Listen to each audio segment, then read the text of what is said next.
All right, let me show you what's going on with my epoxy countertop. Unfortunately, uh, this was an epic fail.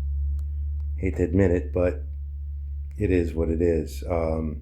Just the working environment in this garage um, just didn't allow this stuff to do what it was supposed to do. I mean, looking at it straight on, it looks really good. I mean, the technique was really nice. What happened was I poured the first coat and it came out a little ripply. So I did the first coat and put the veins in there of the diamond dust, ran that through there. So this looks like quartz.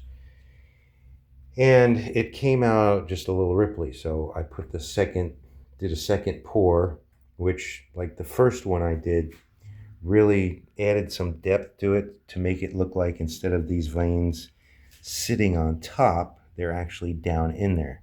So it looks really, really nice, but there's a lot of dust stuck in it. There's some air bubbles in here. I got something happened right there. I don't know why that did that. There's a low spot right there. There's a low spot right there. Actually, the backsplash is not too bad. And I can look down it and see that there's some air bubbles got trapped in there, even though I hit it with the heat source, just like we're supposed to. I'm sad. The customer's sad. I was paying for this because I wanted to use this product again. So it's no cost to the customer.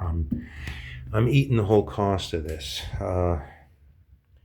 But it's, I can see a whole bunch of bubbles in this backsplash here. And some of this stuff doesn't show up until it's gotten to a certain curing point. And now you can see that it just didn't work out.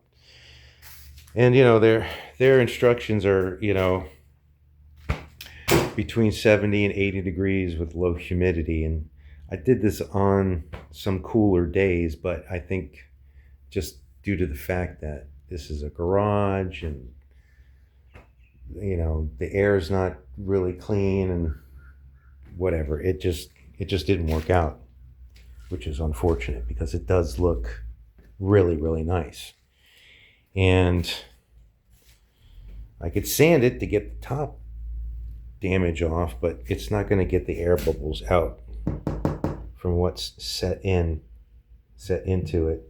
And I can keep pouring and pouring and pouring, but how much money am I going to spend and what are my results going to be each time? Just like the bar top here, it looks really good.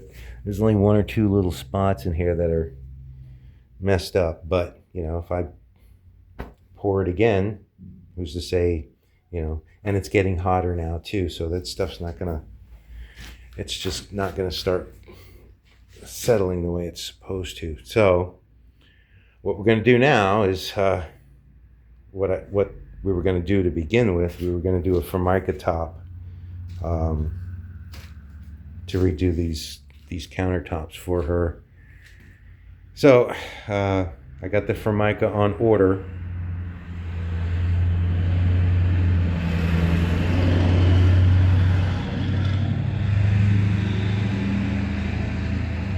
Let that truck go by. I got the Formica on order and it'll be here in a few days. So when it gets here, I'm just gonna cover this up with the Formica and get it done. The Formica is kind of similar in look. It's white with some veins running through it, some gray, light gray, and some light brown, so it'll match her tile on her backsplash. But yeah, I'm sad that this didn't work out. I guess I need a a dedicated workshop with air filtration and temperature control and all that stuff to get this stuff to work. Yeah, I can see that spot right there. A couple of low spots right there, right there. You can see it when the light hits it. There it is, right there. So it is what it is, right? You give it a try and hope for the best. But like I said, this did not cost the customer anything. This was my expense. So I'll show you what happens when I put the Formica on it and get it installed.